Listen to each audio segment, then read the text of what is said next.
सत्य वचन, अमर वचन, जीवित वचन, दिव्य वचन, सत्य वचन, अमर वचन, जीवित वचन। साई दा बामा बनी दा बामा बगरे सा निरे सा निरे सा निरे सा निरे सा। दिव्य वचन, सत्य वचन, अमर वचन, जीवित वचन, दिव्य वचन, दिव्य वचन।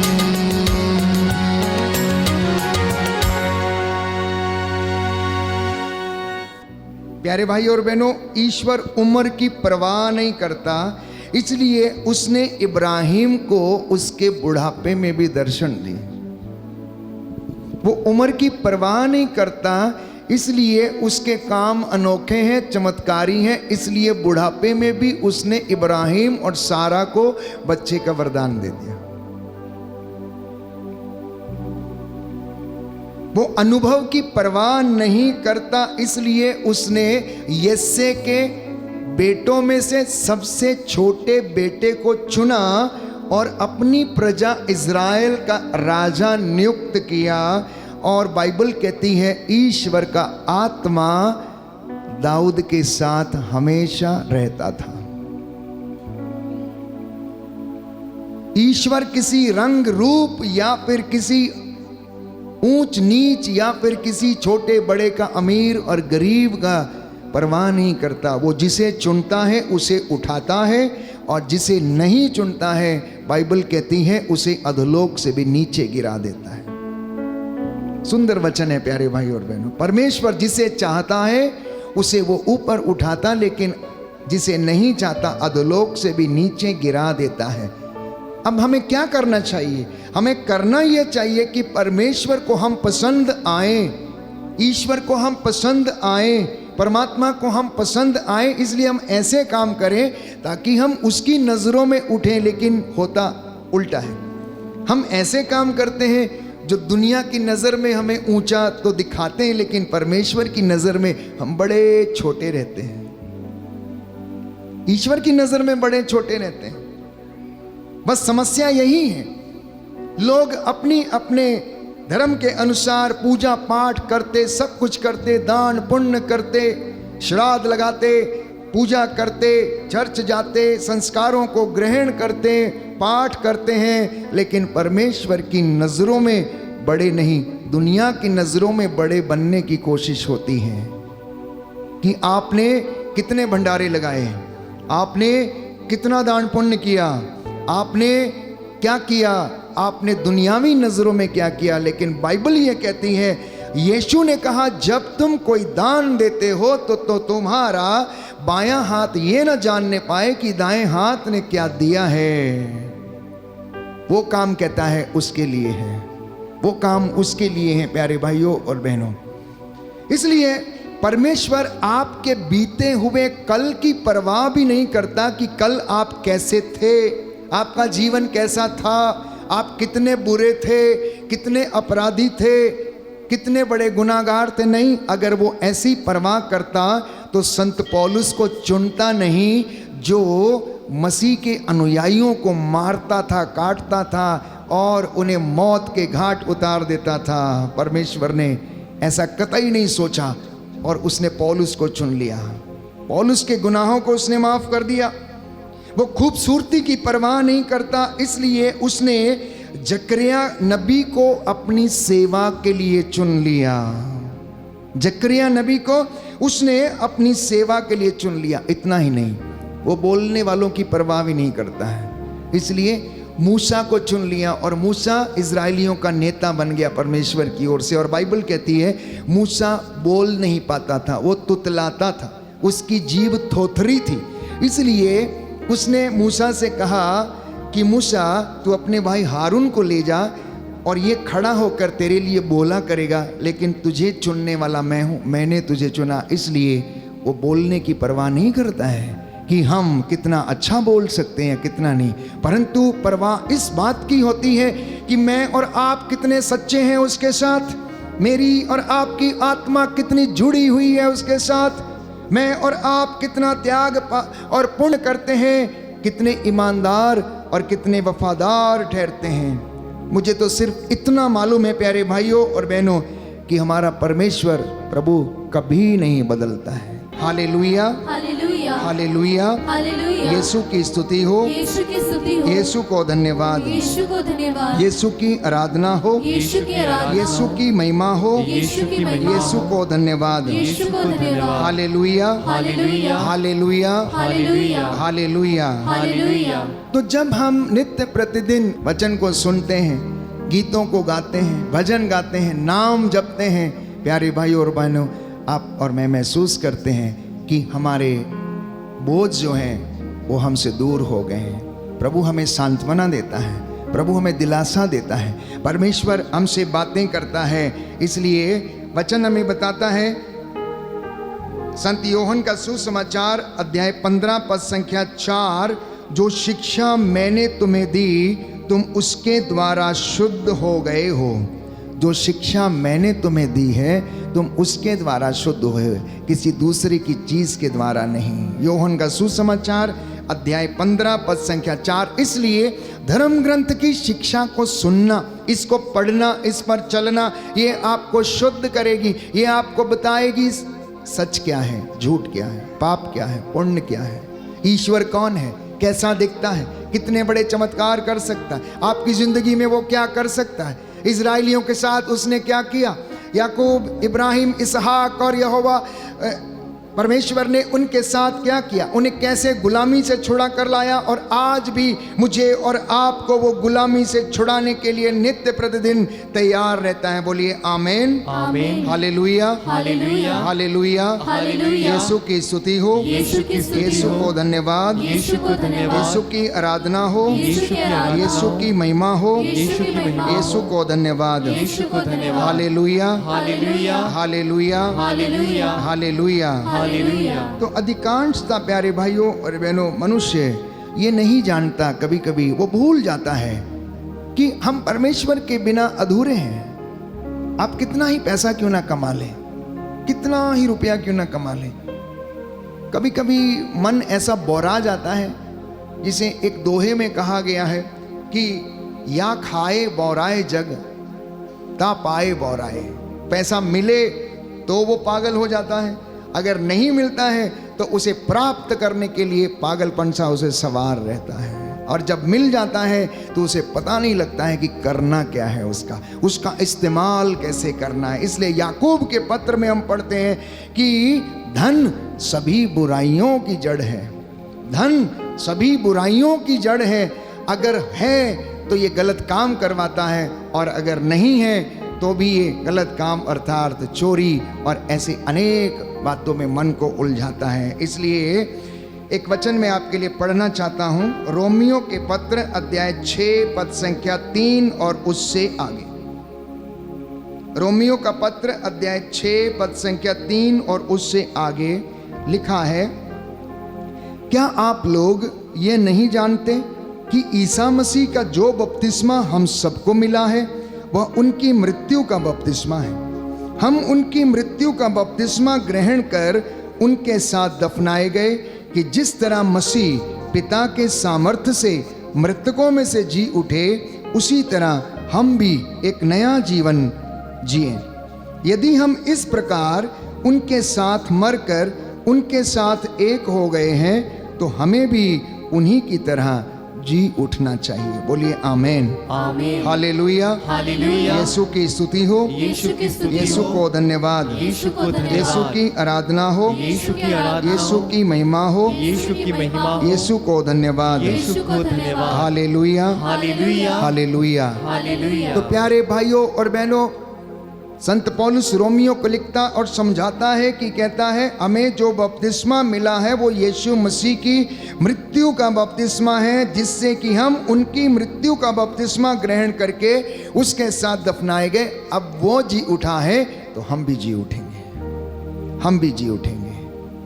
कहता पहले तुम पाप में थे, पहले तुम पाप में थे, लेकिन मसीह ने वो रक्त बहाकर आपको उस गुलामी से छुड़ाया और उससे आजाद किया। इसलिए पद संख्या 12 में सुंदर वचन संत पौलुस हमें समझाता, अब आप लोग अपने मरणशील शरीर में पाप का राज्य स्वीकार न करें और उसकी वासनाओं के अधीन आप लोग ना रहें। समझ में आ रहा है वचन आपको? कहता है अब आप इस मरणशील शरीर में पाप का राज्य स्वीकार न करें, बुराई का राज्य, दलबंदी, ईर्ष्या, द्वेष, घृणा, लड़ाई, झगड़ा, लालच, अश्लीलता। कहता है अपने इस मरणशील स्वभाव में, शरीर में, इन सब बातों का आप दमन करें, इन सब से आप आजाद हो जाएं और आप वासनाओं के अधीन ना रहें। आप अपने अंगों को अधर्म के साधन बनने के लिए पाप को अर्पित ना करें। आप अपने अंगों को अधर्म के साधन ना बनने दें। ये हाथ अधर्म के साधन ना बने, ये जुबान अधर्म का साधन ना बने, ये आंख, ये कान, ये शरीर के अंग किसी भी रूप में अधर्म का माध्यम ना बने, बल्कि धर्म के ऊपर चलने वाले, परमेश्वर की बातों को सुनने और उन पर चलने वाले। कहता तुम लोग ऐसे लोग बनो, ऐसे लोग बनो। जो आशीष तुम्हें दी गई है उसे आप दूसरों को देना। इसलिए प्यारे भाइयों और बहनों, आज का ये मुख्य संदेश है कि आप अपने अंगों को धर्म का साधन बनाएं, अपनी सेवा को धर्म का माध्यम बनाएं, आप उस पर चलें। धर्म क्या है प्यारे भाइयों और बहनों? धर्म वो है जो धारण करने के योग्य है। और धारण क्या किया जाता है? जो अच्छा है, जो सच्चा है, जो सत्य है, जो पुण्य है, उन चीजों को धारण किया जाता है।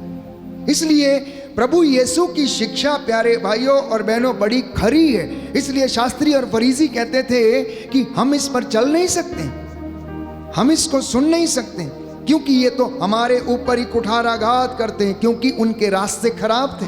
शास्त्रियों और फरीसियों के रास्ते खराब थे, यही कारण था, उनके अंदर अपराध बोध था। तो जब यीशु उन्हें सामने से पुकारते थे, बोलते थे, तो प्यारे भाइयों और बहनों वो उनको सुन नहीं पाते थे। इसलिए बाइबल हमें बताती है कि पवित्र आत्मा के द्वारा मैं और आप पवित्र किए गए हैं और पवित्र किए जाएंगे। लिखा है रोमियो का पत्र अध्याय 8 पद संख्या 1, जो लोग ईसा मसीह से संयुक्त हैं उनके लिए अब कोई दंड आज्ञा नहीं रह गई, क्योंकि आत्मा के विधान ने जो ईसा मसीह द्वारा जीवन प्रदान करता है मुझको पाप तथा मृत्यु की अधीनता से मुक्त कर दिया है। बोलो आमेन, आमीन, हालेलुया, हालेलुया, हालेलुया। हालेलुया। प्रभु का वचन कहता है, प्रभु का वचन कहता है, जो लोग ईसा मसीह से संयुक्त हैं ईसा मसीह से संयुक्त हैं उनके लिए अब कोई दंडाज्ञा अब कोई दंडाज्ञा नहीं रह गई है, नहीं रह गई है, क्योंकि आत्मा के विधान ने आत्मा के विधान में जो ईसा मसीह के द्वारा जो ईसा मसीह के द्वारा जीवन प्रदान करता है जीवन प्रदान करता है मुझको पाप तथा मृत्यु की अधीनता से मृत्यु की अधीनता से मुक्त कर दिया है। मुक्त कर दिया है। Hallelujah, hallelujah, hallelujah. हालेलुया। तो जो प्रभु यीशु से संयुक्त हैं वो अब पाप के अधीन नहीं हो सकते। क्यों? क्योंकि यदि आप अपने गुरु से जुड़ गए हैं, यदि आप उसकी शिक्षा पर सच में चलते हैं, यदि आप उसे सच में अपने जीवन में अपनाते हैं, तो पाप का आपके ऊपर कोई अधिकार नहीं। आप पाप को झिड़कोगे, आप उसे दुत्कारोगे। क्यों? क्योंकि आप प्रभु के अधीन हो। और आगे लिखा है मुझको पाप तथा मृत्यु की अधीनता से उसने मुक्त कर दिया है। लेकिन अगला वचन संत पौलुस समझाने का प्रयास करता, लिखा है मानव स्वभाव की दुर्बलता के कारण मूसा की संहिता जो कार्य करने में असमर्थ थी वह कार्य ईश्वर ने कर दिया। उसने पाप के प्रायश्चित के लिए अपने पुत्र को भेजा, जिसने पापी मनुष्य के सदृश शरीर धारण किया। इस प्रकार ईश्वर ने मानव शरीर में पाप को दंडित कर दिया, पाप को दंडित कर दिया। कहता है जो काम मूसा की संहिता ना कर सकी उस काम को परमेश्वर ने मनुष्य का शरीर धारण करके इस दुनिया में कर दिखाया। मूसा की संहिता क्या थी? आंख के बदले आंख, थप्पड़ के बदले थप्पड़। अगर कोई मारे तो तुम उसे भी मारो, ये दांत के बदले दांत, ये मूसा की संहिता थी। अगर कोई पकड़ा जाए व्यभिचार में तो उसे मार डालो, पत्थरों से मार डालो।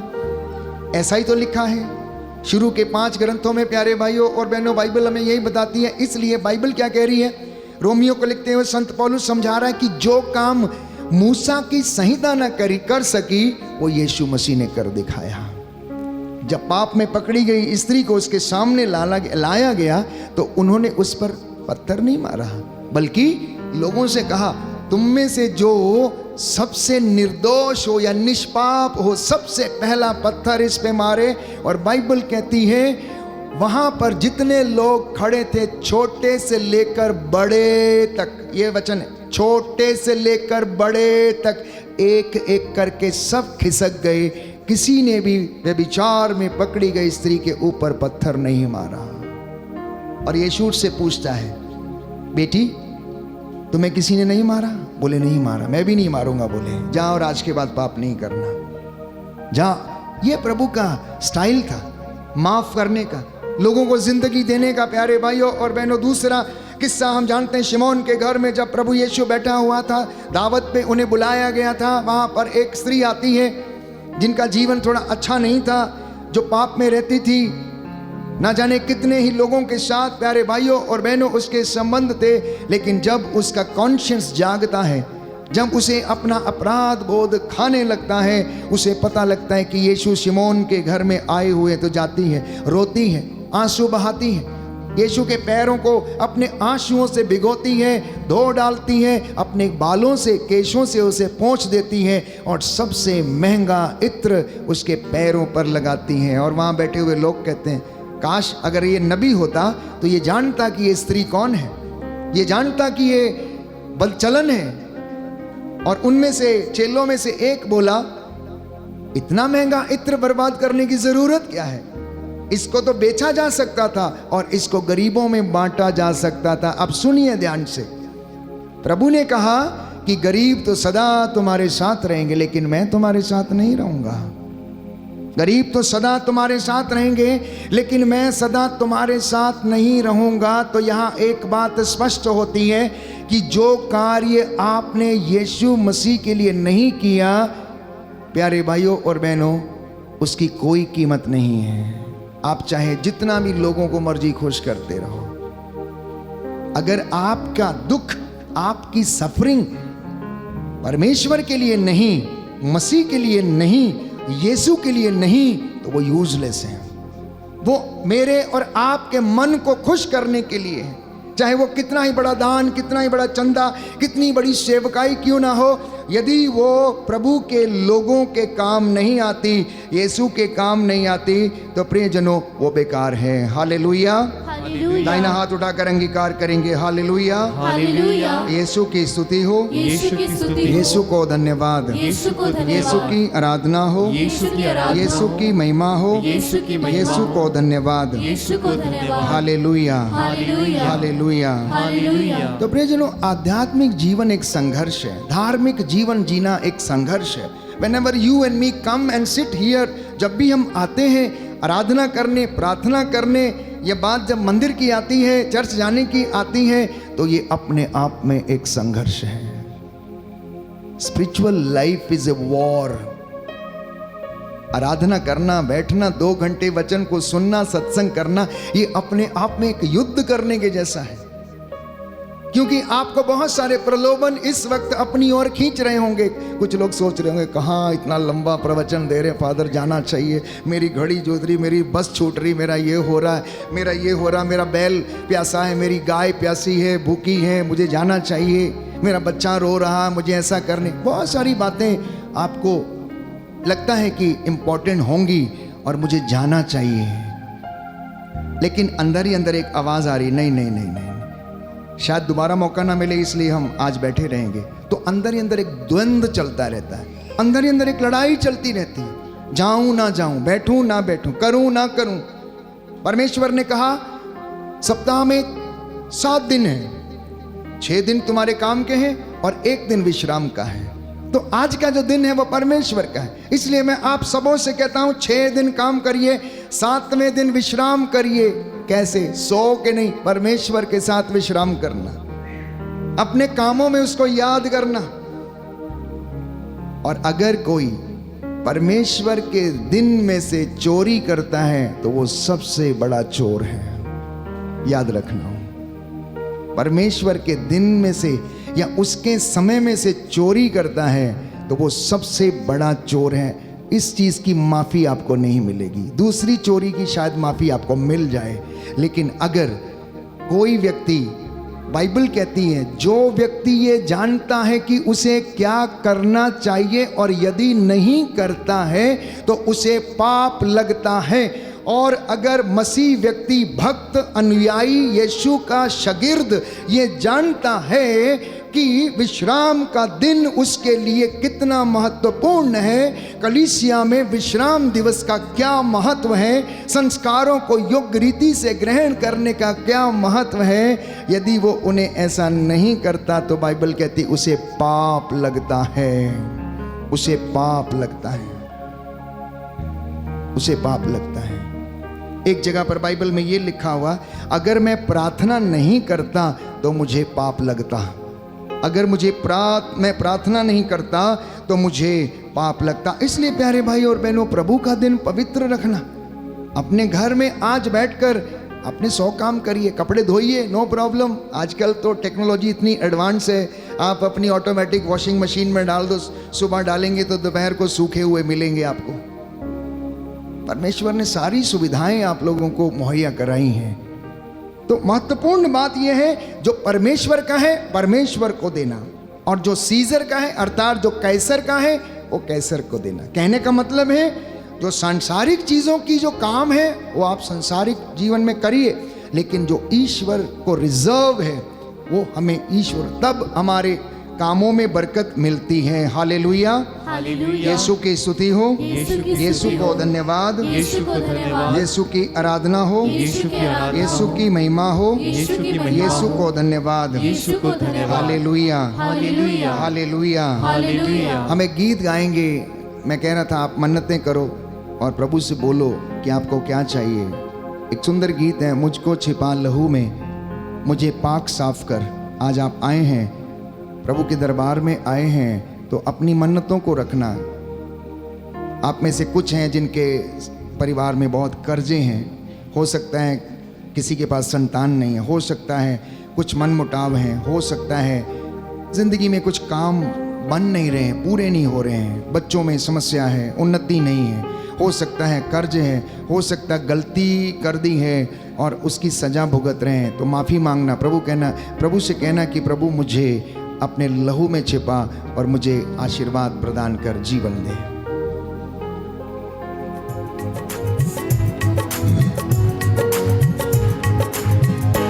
मुझको छुपा लहू में, मुझे पाक साफ कर दे। मुझको छिपा लहू में, मुझे पाक साफ कर दे। पापों से मैं भरा हूँ, यीशु तू माफ कर दे। पापों से मैं भरा हूँ, यीशु तू माफ कर दे। मुझको छुपा लहू में,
में मेरे होना, इस दिल में मेरे होना, इस दिल में मेरे होना, इस दिल में मेरे होना, मुझको छुपा लहू में, मुझे पाक साफ कर दे। मुझको सब लोग गाओ, आराम से प्रार्थना करो। साफ कर पापों से मैं से मैं घिरा हूँ, यीशु तू माफ कर दे। मेरे बदन से हरदम तेरी ही खुशबू आए, मेरे बदन से हरदम तेरी ही खुशबू आए, जिसको भी देखे आंखें बस तू ही नजर आए, जिसको भी देख आके बस तू ही नजर आए, बस तू ही नजर आए। बस तू ही नजर आए। एक साथ मिलकर गाएं, मुझको छिपा लहू में, मुझे पाक साफ कर दे। पापों से मैं भरा हूँ, यीशु तू माफ कर दे। मुझको छिपा में, मुझको छिपा लहू में, मुझे पाक साफ कर दे। पापों से मैं पापों से मैं भरा हूँ, यीशु तू माफ कर दे। जीवन ये तुझ में गुजरे, हर सांस तुझ में आए, जीवन ये तुझ में गुजरे, हर सांस तुझ से आए, मेरी जुबान उम्र भर तेरे ही गीत गाए, मेरी जुबान भर तेरे ही गीत गाए, तेरे ही गीत गाए। तेरे ही गीत तालियां बजा के एक साथ। मुझको छिपा लहू में, मुझे पाक साफ कर दे। पापों से मैं घिरा हूँ, यीशु तू माफ कर दे। मुझको छिपा लहू में, मुझे पाक साफ कर दे। पापों से मैं गिरा हूँ, यीशु माफ कर दे। मुझको छिपा लहू में, मुझे पाक साफ कर दे। पापों से मैं घिरा हूँ, यीशु तू माफ कर दे। तो मैं आपसे कह रहा था कि आध्यात्मिक जीवन एक युद्ध के समान है। प्रभु के रास्तों पे चलना, परमात्मा के रास्तों को अख्तियार करना, धर्मशास्त्र के अनुसार जीवन बिताना, ये अपने आप में एक संघर्ष है। और इस संघर्ष में बने रहने के लिए प्यारे भाइयों और बहनों, हमें पवित्रता की जरूरत है। मेरी और आपकी पूरी उम्र गुजर जाएगी और इसमें हमें पूरे क्षण में लगातार लगे रहना चाहिए, ताकि ये आध्यात्मिक युद्ध में हम बने रहें। और इसके विषय में बाइबल हमें बताती है, अफेसियों के पत्र अध्याय 6 पद संख्या 10 और उससे आगे सुंदर वचन है प्यारे भाइयों और बहनों।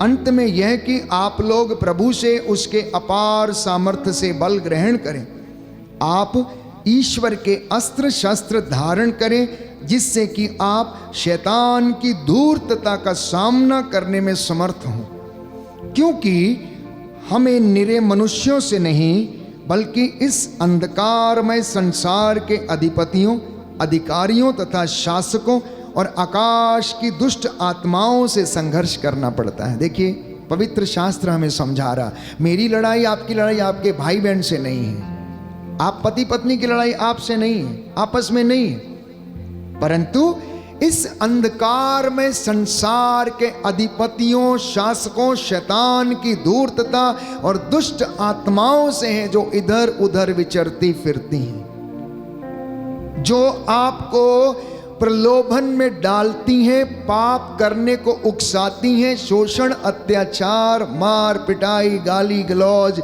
हत्या करने को मजबूर करती। कहता हमें इनसे ऊपर उठने की जरूरत है। हमारी लड़ाई इनसे है कि मनुष्य अच्छा कैसे बने, सच्चा कैसे बने, धर्मी कैसे बने, संत कैसे बने, महात्मा कैसे बने, आदर्श व्यक्ति कैसे बने।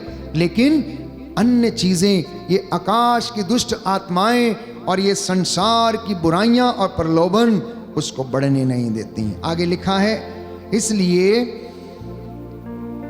आप ईश्वर के अस्त्र शस्त्र धारण करें, जिससे कि आप दुर्दिन में शैतान की धूर्तता का सामना करने में समर्थ हों और अंत तक अपना कर्तव्य पूरा कर पाएं और विजय प्राप्त करें। आगे लिखा, आप सत्य का कमरबंद कसकर, धार्मिकता का कवच धारण कर, शांति, सुसमाचार, उत्साह के जूते पहनकर आप खड़े हो जाएं। साथ ही विश्वास की ढाल धारण किए रहें और उससे आप दुष्ट के सब अग्नि में बाणों को बुझा सकेंगे। अगला वचन है जो पहली बात मैं आपको बताना चाहता हूं इसी के साथ, कि आत्मिक युद्ध करने के लिए परमेश्वर के वचन की आवश्यकता है, जो कि एक तलवार के नाई काम करता है। इसलिए बाइबल कहती है पद संख्या 17 में कि आप मुक्ति का टोप पहन लें और आत्मा की तलवार अर्थात ईश्वर का वचन ग्रहण कर लें। मैं आपसे ईश्वर का वचन साझा कर रहा हूं। फादर अशोक आपसे बात नहीं कर रहा, वचन आपसे बात कर रहा है। ये आपको शुद्ध करेगा, ये आपको चंगा करेगा, ये आपको दृढ़ करेगा, ये आपको दुर्घटना से बचाएगा, ये शैतान की धूर्तता का सामना करने में आपका साथ देगा। प्यारे भाइयों और बहनों, ये आपको बताएगा कि सच्चाई क्या है, ये आपको बताएगा कि परमेश्वर चाहता क्या है।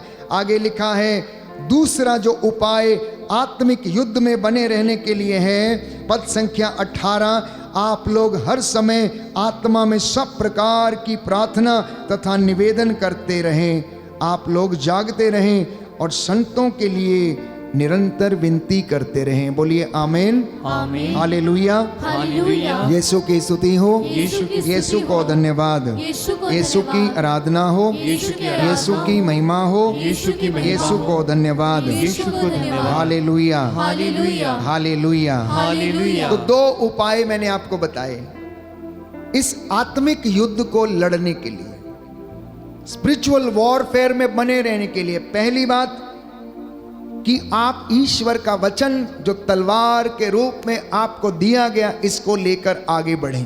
दूसरा वचन मैंने आपको दिया कि आप निरंतर प्रार्थना करते रहें। और तीसरी बात जो मुख्य रूप से है, वो दूसरा इतिहास ग्रंथ अध्याय 20 पद संख्या 20 से लेकर 23 तक। दूसरा इतिहास ग्रंथ अध्याय 20 पद संख्या 20 से लेकर 23 तक स्तुति और प्रशंसा के द्वारा आप इस युद्ध में बने रह सकते हैं। स्तुति और प्रशंसा के द्वारा आप इस युद्ध में लगातार बने रह सकते हैं। मैं आपके लिए इस वचन को पढ़ूंगा ताकि इस वचन के द्वारा आपको स्तुति और प्रशंसा का महत्व जान पड़े। लिखा है, वे बड़े सवेरे तकोआ की मरुभूमि की ओर चल पड़े। वे प्रस्थान कर ही रहे थे कि यहोशाफाट ने सामने आकर कहा, यूदा वंशियों और यरूशलेम के निवासियों, मेरी बात सुनो। ये वचन आपके लिए है, ये वचन आज आपके लिए है। धमोला और अन्य जगह से आए हुए भक्तों और विश्वासियों, आज मेरी बात सुनो। YouTube पर देखने वाले, सुनने वाले, आज सभी लोगों मेरी ये बात सुनो, अपने प्रभु ईश्वर पर भरोसा रखो और वो तुम्हारी रक्षा करेगा। उसके नबियों पर भरोसा रखो और तुम्हें सफलता मिलेगी। उसने लोगों के साथ परामर्श करने के बाद गायक नियुक्त किए। किसने? यहोशापाट ने लोगों के साथ मशवरा किया और उसके बाद उसने गायकों को नियुक्त किया जो परमेश्वर की स्तुति कर सके, जो वर्शिपर्स थे, जो सारंगी, वीणा और अन्य प्रकार के वाद्य यंत्र बजा सकते थे। लिखा है जिससे वे पवित्र वस्त्र पहनकर योद्धाओं के आगे आगे चलें और ये कहते हुए प्रभु की महिमा और पवित्रता का स्तुतिगान करें कि प्रभु की स्तुति करो क्योंकि वह भला है, उसकी सत्य प्रतिज्ञता अनंत काल तक बनी रहती है। जब वो युद्ध लड़ने जा रहे थे तो यहोशापाट ने क्या किया? सेना के आगे तुरही बजाने वालों को, गायकों को, ईश्वर की प्रशंसा करने वालों को, इब्राहिम, इसहाक और याकूब के परमेश्वर के नारे लगाने वालों को उसने क्या कर दिया?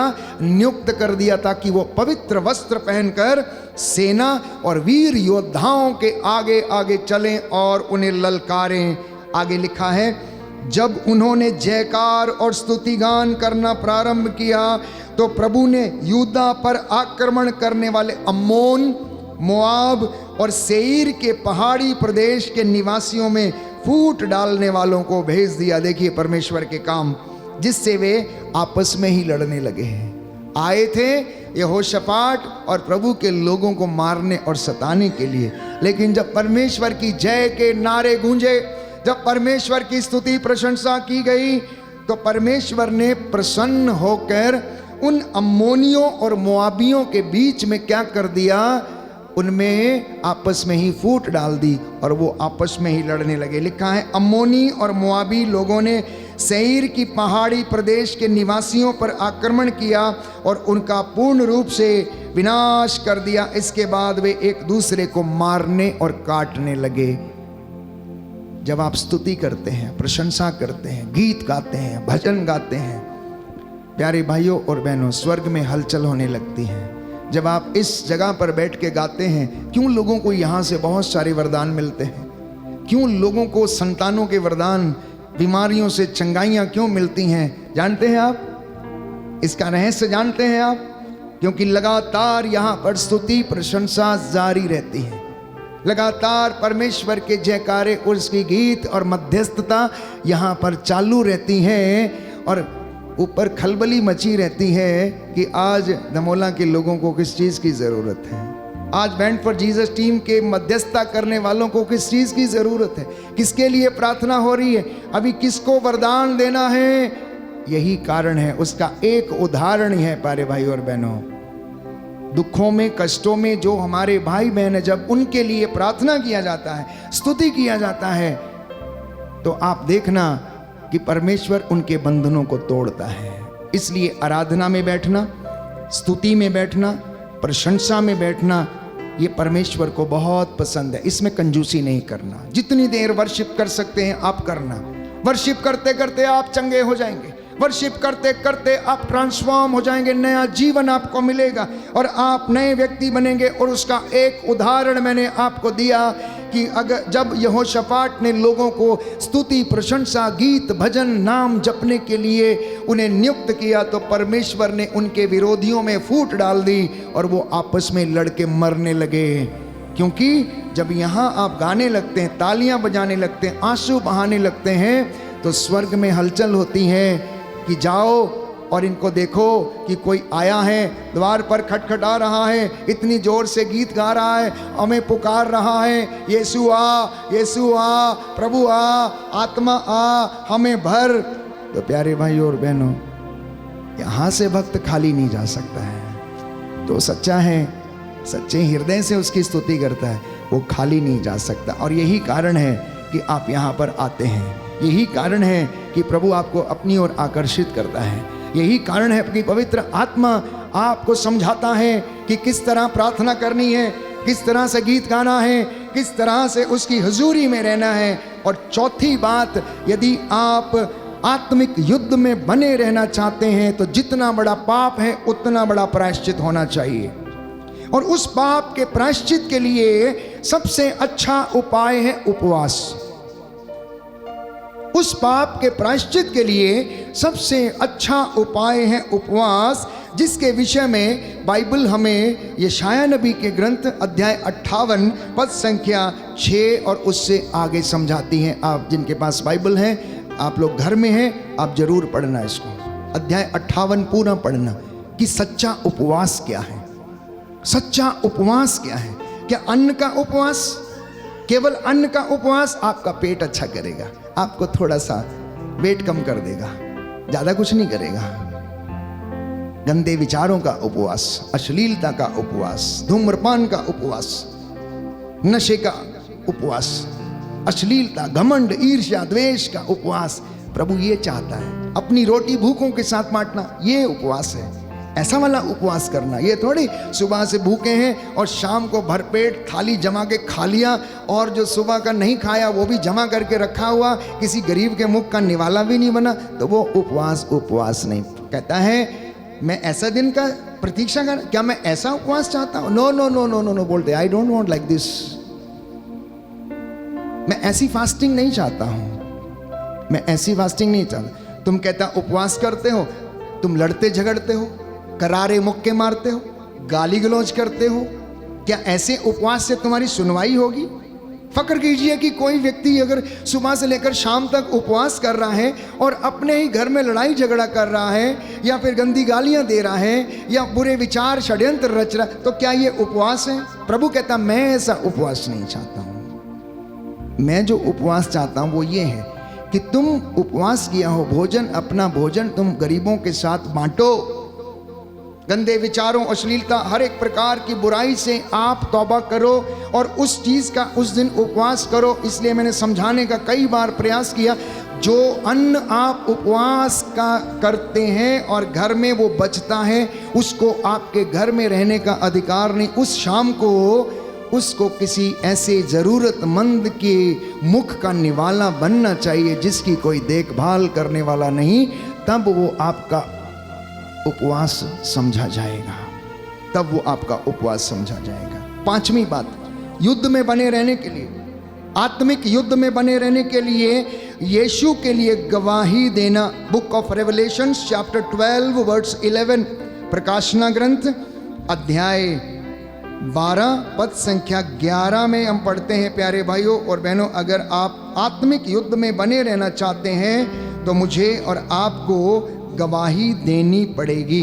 वे मेमने के रक्त एवं अपने साक्ष्य के द्वारा विजयी हुए। बोलो आमीन, आमीन, हालेलुया, हालेलुया। यीशु की स्तुति हो, यीशु को धन्यवाद, यीशु की आराधना हो, यीशु की महिमा हो, यीशु को धन्यवाद, यीशु को धन्यवाद। Hallelujah, hallelujah. हालेलुया। हालेलुया। तो सुनिए ध्यान से, बाइबल क्या बताती। अगर कोई जीतना चाहता है, अगर कोई विजयी होना चाहता है, तो सुनना क्या लिखा है यहाँ पर।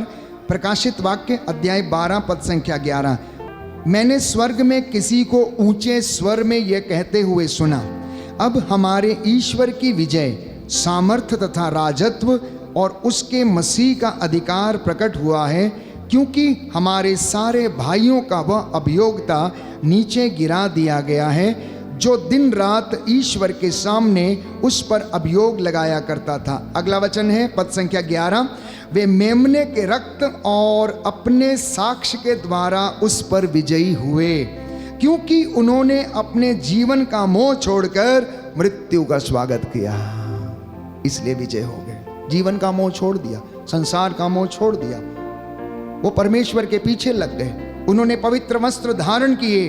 प्यारे भाइयों और बहनों, और छठवीं बात है युद्ध में बने रहने के लिए, फिलिपियों का पत्र अध्याय 4 पद संख्या 6 और 7 में, फिलिपियों का पत्र अध्याय 4 पद संख्या 6 और 7 की, आप धन्यवादित बने रहें और ईश्वर को हमेशा धन्यवाद देते रहें। बोलिए आमीन, आमीन। Hallelujah, hallelujah. यीशु की स्तुति हो, यीशु की स्तुति यीशु हो। को धन्यवाद, यीशु को धन्यवाद। यीशु की आराधना हो। यीशु की आराधना हो। हे प्रभु यीशु, हे प्रभु यीशु, मेरे जीवन पर मेरे जीवन पर रोग बीमारी का रोग बीमारी का कोई अधिकार नहीं है। कोई अधिकार नहीं है। Hallelujah, hallelujah, hallelujah, hallelujah, hallelujah, hallelujah, hallelujah. Hallelujah.